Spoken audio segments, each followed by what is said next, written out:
I'm not sure how you couldn't hear me, but I was hearing your conversation.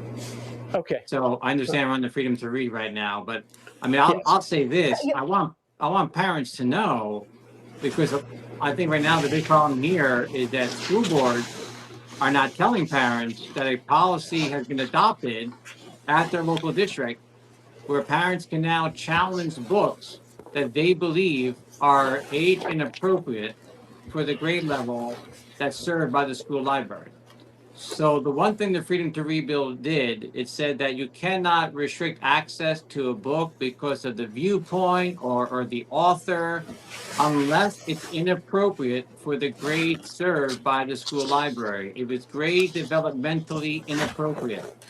So that leaves a lot of books, I believe, in violation, because there are books in our public school libraries that a school board, a community, if they were to look at them, they would probably say, this is inappropriate for this age level. So this policy has been passed at the local level, but if parents don't know, then no books get challenged.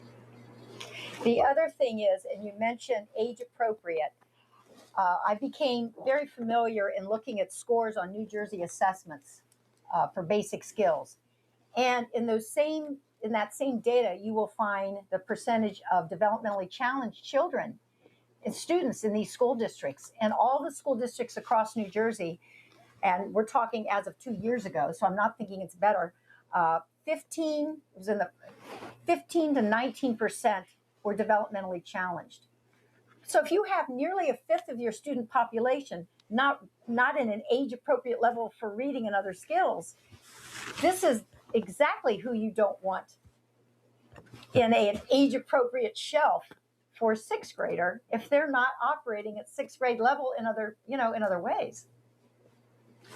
Yeah, these books, this is all about obscenity and pornography. The books that we have seen can be described no other way. They're at least obscene, if not pornographic. Very much so. And I will say, you testified, we both testified at that hearing. And I remember people brought posters. We didn't show them to the audience, but they were facing out to the assembly. People could see them.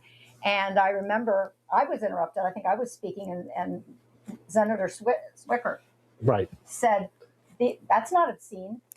And the retort was, it's obscene by virtue of our own obscenity laws in New Jersey that aren't from 1620, folks. They were revised in 2022. So I guarantee you that these 2022 obscenity laws, now schools have what's called qualified immunity. But nonetheless, if you would take this book and it was read out in the street or in the park, you would be hauled into jail reading that to a child. That's right.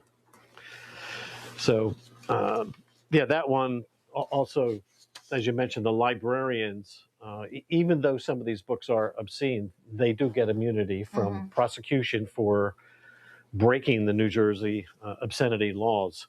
I also think that this has kind of gone quiet. This was signed by Murphy in December of 2024.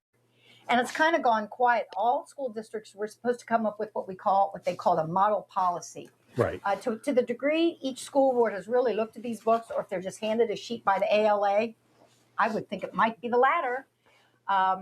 And not all schools make it readily available for parents to be perusing the library. Right. But believe me, if you have a child in school, remember we talked about this thing called an OPRA request, open records? Yep.